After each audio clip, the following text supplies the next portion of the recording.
lagi hype banget di komunitas kita itu mengenai artificial intelligence, machine learning, data science. Sebelumnya ada big data loh, ya, business intelligence. So kayaknya setiap kali ada new jargon, semua ke situ. Tapi saya join banyak komunitas dan saya tidak merasa level diskusinya itu di arah yang tepat. Nggak ada tuh yang diskusi aspek matematiknya. Semuanya masih di level tools. Ini juga terjadi udah sekian lama untuk software. Nggak ada tuh yang tertarik tentang algoritmanya. Padahal kompetensi utama seorang software engineer itu adalah algoritma dan data structure. Begitupun dengan AI dan saya mulai khawatir. Karena kompetensi utama untuk AI dan data science atau machine learning, apapun itu namanya, itu adalah mathematics. Di dalam mathematics itu banyak cabangnya. Ada statistik, ada probability, ada optimisasi, dan lain-lain. Harusnya area situ yang dipelajari, bukan di area tools yang sudah jadi. Akhirnya saya putuskan untuk buat satu channel sendiri untuk mengajarkan artificial intelligence dan machine learning. Oke, di pertemuan pertama ini kita akan bahas pertanyaan sederhana, yaitu apa itu machine learning? Apa bedanya sama deep learning? Kapan kita butuh machine learning? Kapan kita nggak butuh? Dan bagaimana belajar machine learning dengan benar? Tentu saja kita tidak akan lepas dari matematika, tapi jika kita butuh persamaan matematika, saya akan bahas di whiteboard. Untuk perkenalan kali ini, ayo kita mulai dengan yang sederhana. Apa itu machine learning? Machine learning itu bukan hal baru. Sejak pertama kali Alan Turing mendesain mesin Turing, itu tujuannya itu sebenarnya untuk mengelola data. Yaitu pada saat itu banyak data-data encrypted message yang harus dia decode. Dan juga banyak sekali fenomena fisika yang kita pelajari dari data. Contoh misalnya gravitasi.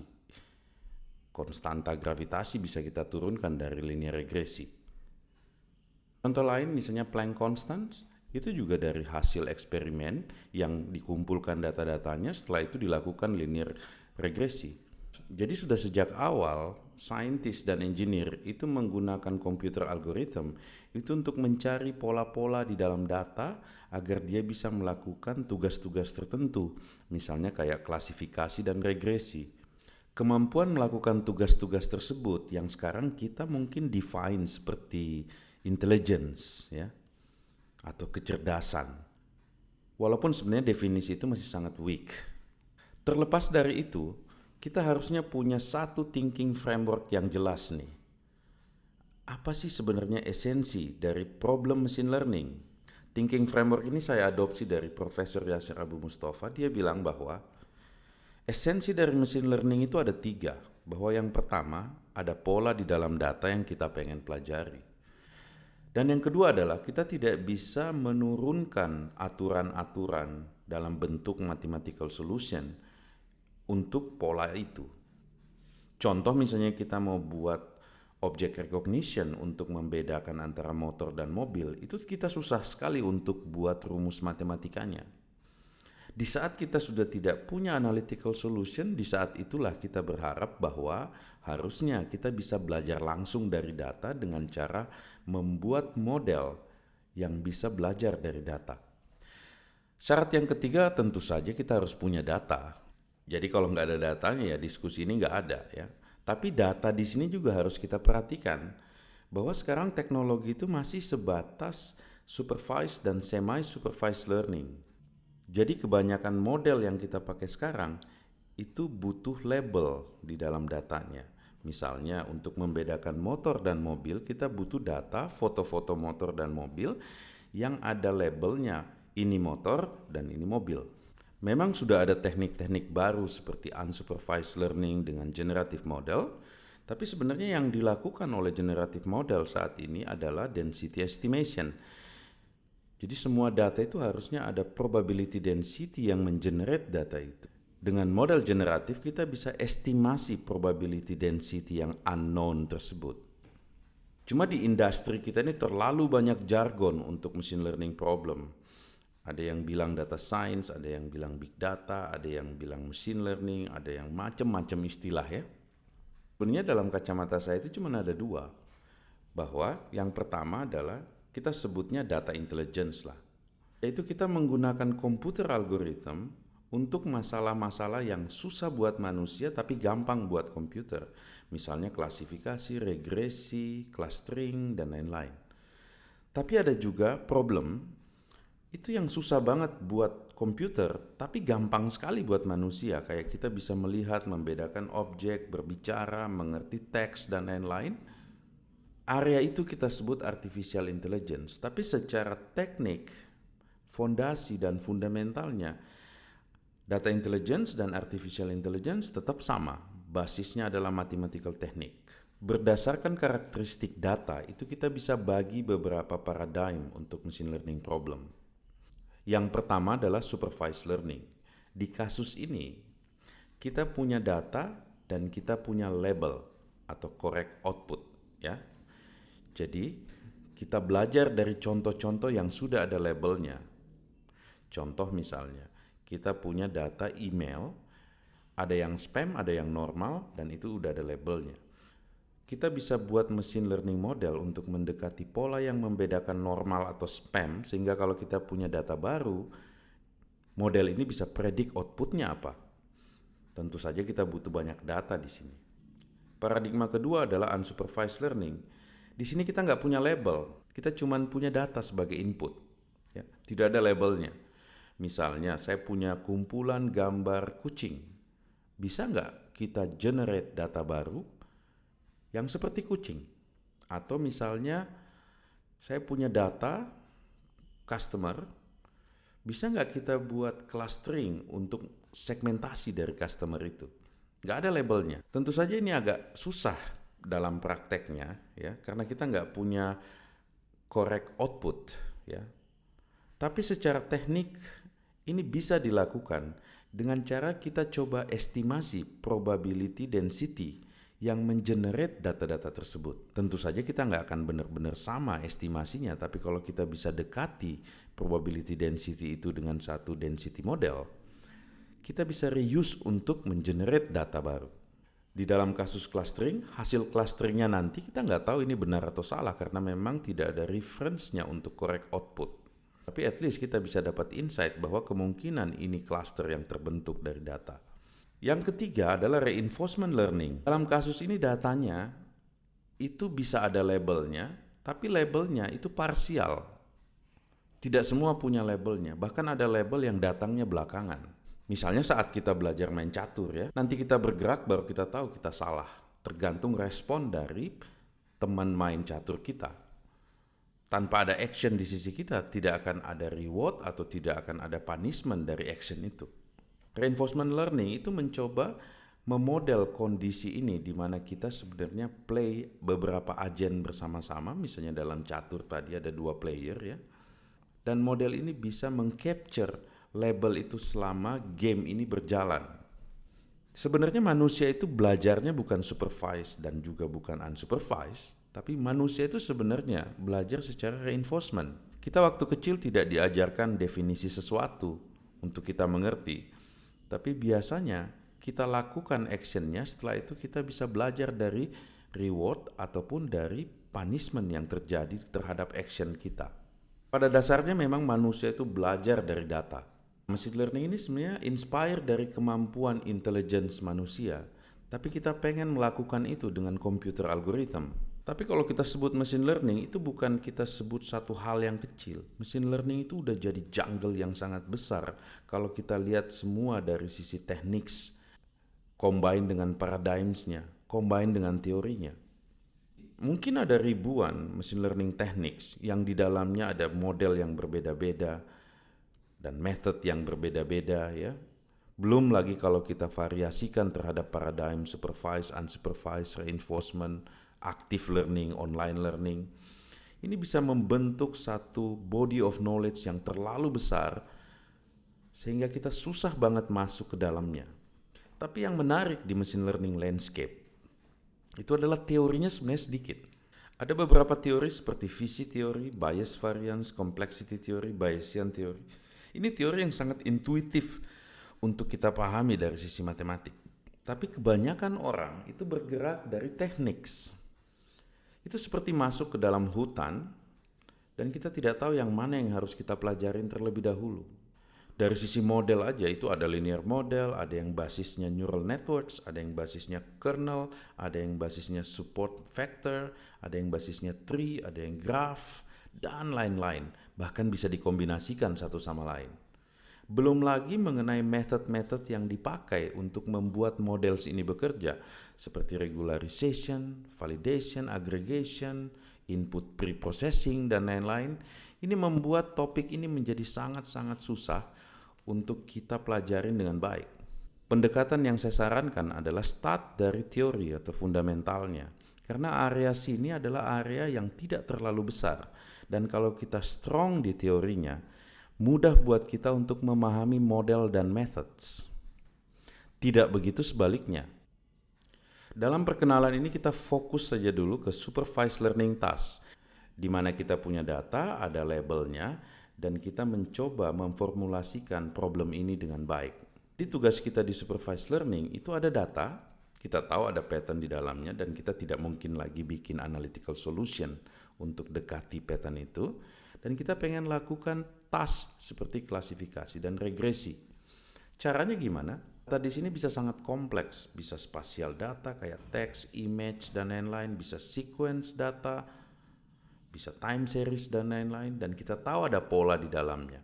Oke, jadi dari data itu kita pengen buat satu fungsi yang bisa mengaproksimate pemetaan antara data ke label. Kita sebut fungsi ini unknown function approximator, kita belum tahu.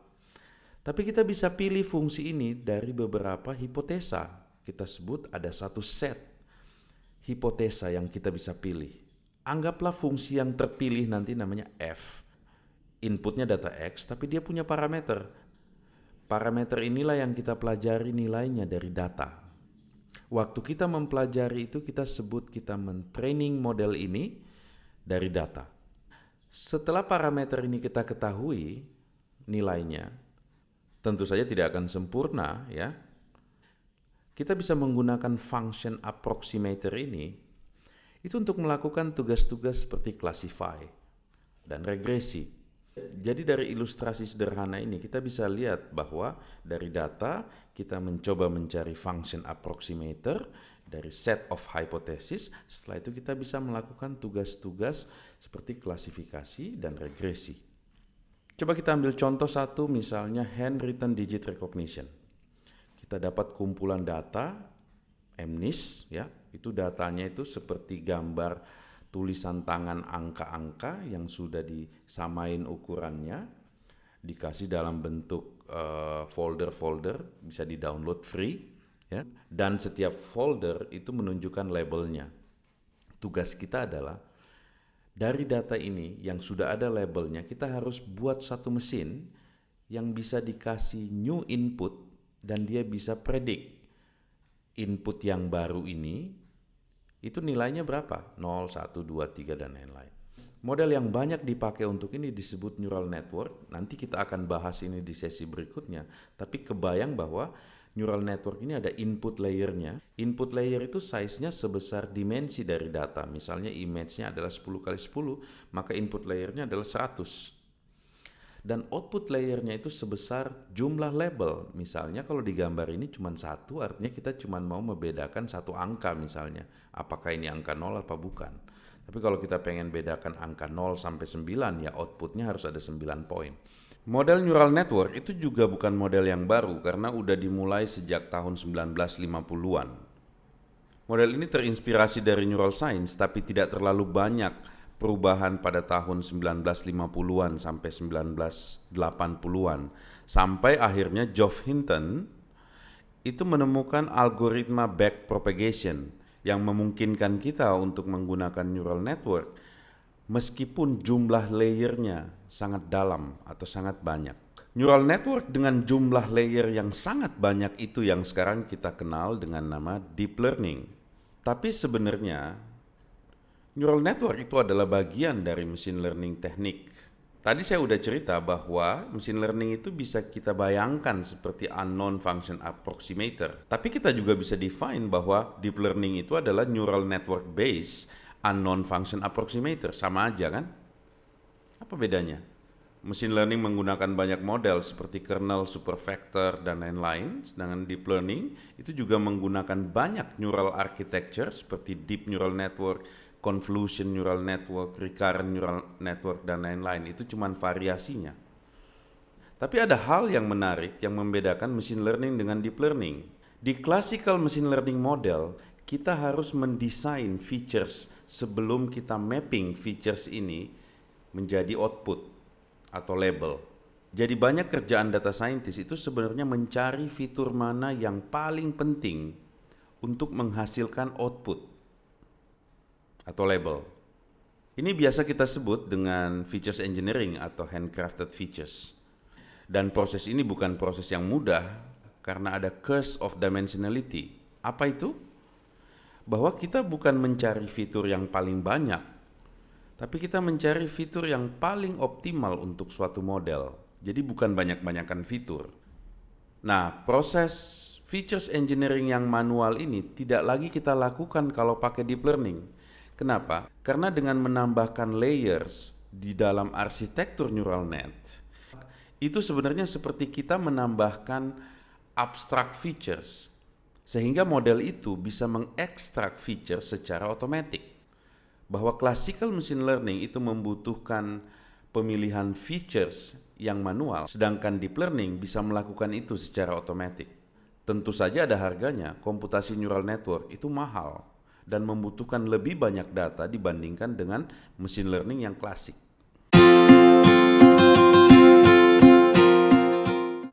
Oke, kita udah ngomong banyak konsep, terutama tentang esensi machine learning. Kita juga udah discuss mengenai machine learning problem, tipe-tipe learning, machine learning landscape, supervised learning task, dan juga perbedaan antara machine learning dan deep learning.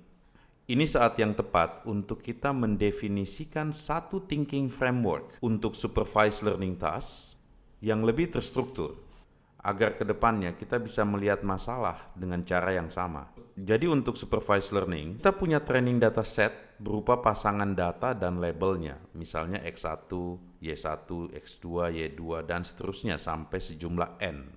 Dari esensi machine learning, kita ketahui bahwa seharusnya ada unknown target function yang memetakan X ke Y. Di dalam gambar ini, unknown target function itu kita sebut F. F adalah fungsi yang kita tidak ketahui dan tidak ada orang yang mengetahuinya. Kalau ada yang mengetahui F, artinya kita punya analytical solution dan kita tidak butuh machine learning. Karena F adalah unknown function, yang bisa kita lakukan hanyalah mendekati F dengan fungsi-fungsi hipotesa yang dipilih dari satu hypothesis set. Kita sebut H. Learning algorithm atau method akan memilih final hypothesis yang kita sebut fungsi G yang paling mendekati F. Jadi tugas learning algorithm di sini adalah memilih dari kumpulan hipotesa fungsi mana yang paling mendekati F. Fungsi final hypothesis kita sebut G dan ini mendekati F dengan error tertentu. Di dalam machine learning ada banyak sekali hypothesis set dan learning algorithm. Kombinasi hypothesis set dan learning algorithm inilah yang kita sebut model di dalam machine learning. Jadi kalau ada orang yang bilang machine learning model, dia mengacu kepada hypothesis set dan learning algorithm.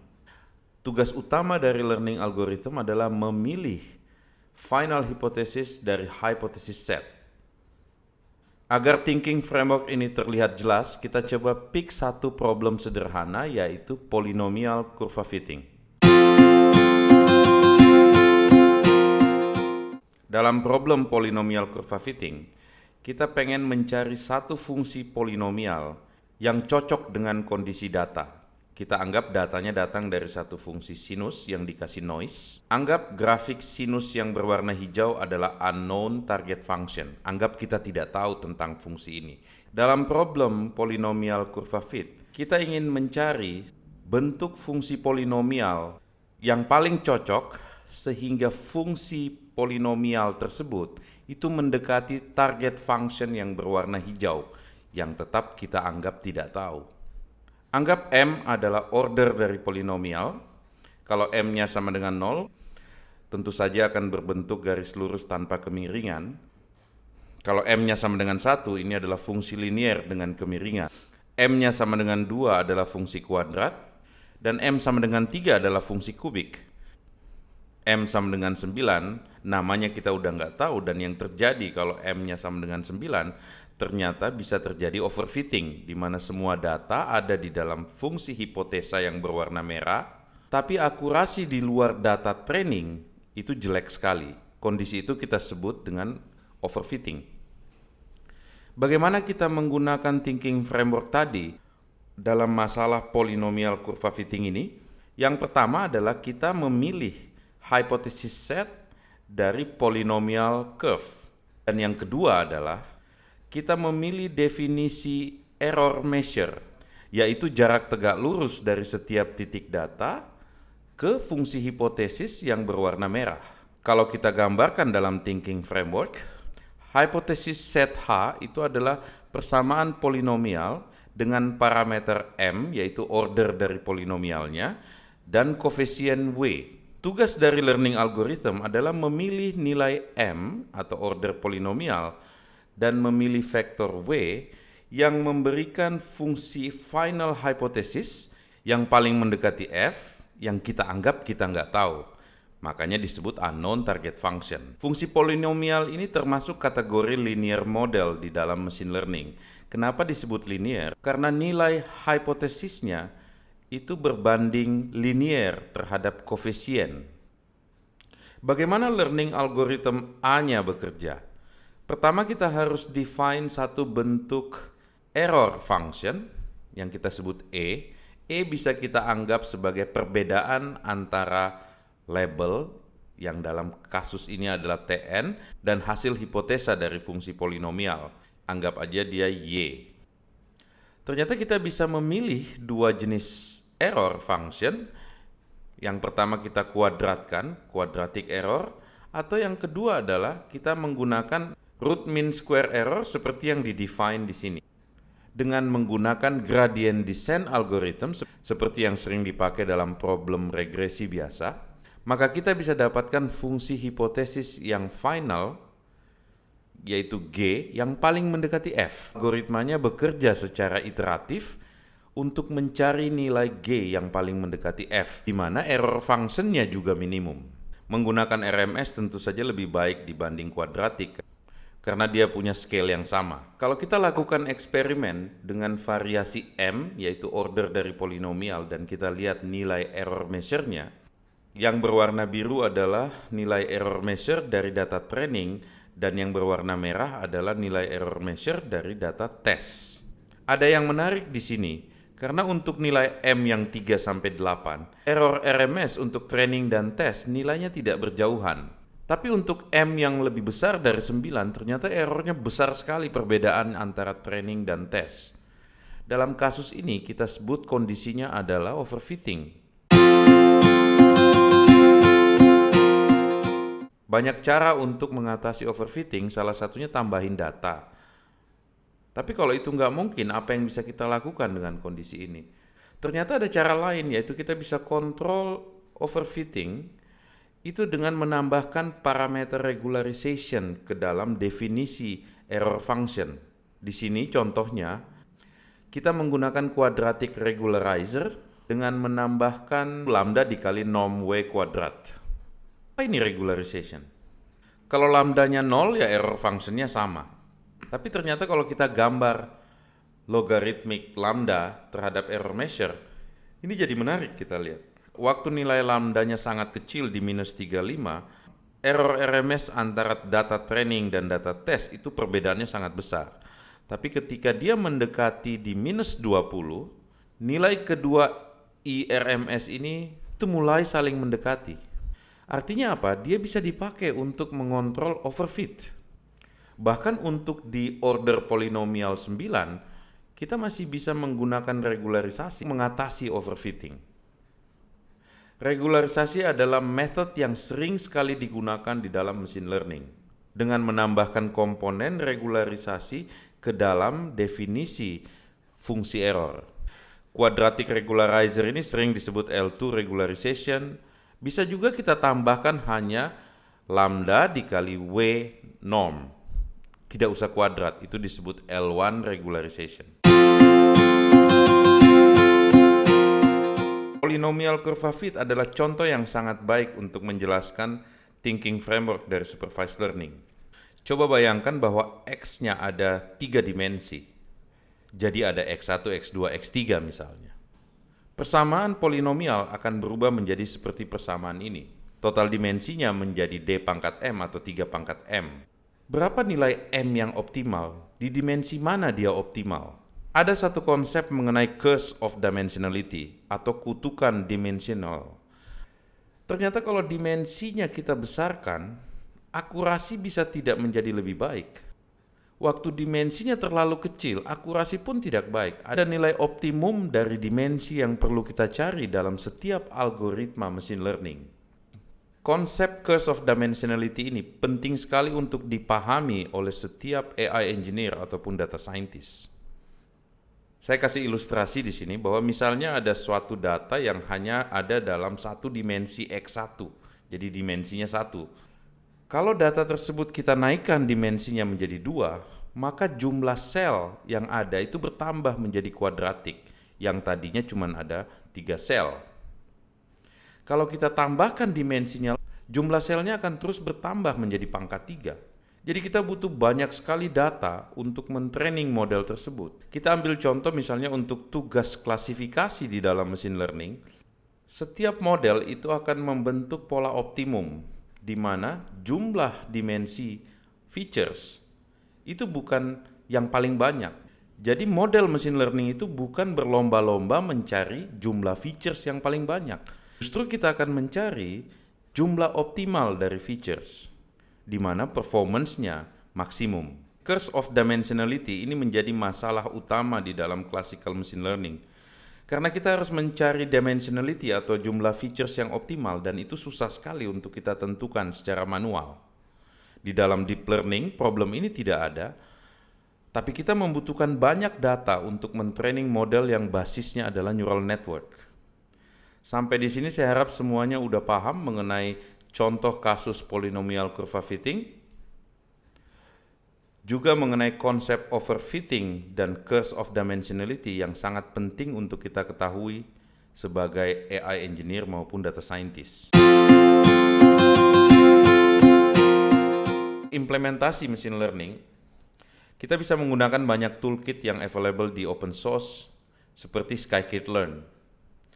Ini tools yang sangat sederhana, fitur-fiturnya banyak, termasuk untuk data pre-processing untuk menyiapkan data sebelum masuk ke dalam model machine learning, seperti untuk standardization, linear transformation, non-linear transformation, normalisasi, binarization, dan lain-lain. Scikit-learn juga sudah mengimplementasikan banyak model untuk tugas-tugas tertentu seperti klasifikasi, regresi, clustering, dan dimensionality reduction. Materi yang diberikan dalam kursus ini itu digali dari beberapa referensi, termasuk buku-buku terbaik mengenai machine learning, online course, dan contoh-contoh use case dari Kaggle Competition.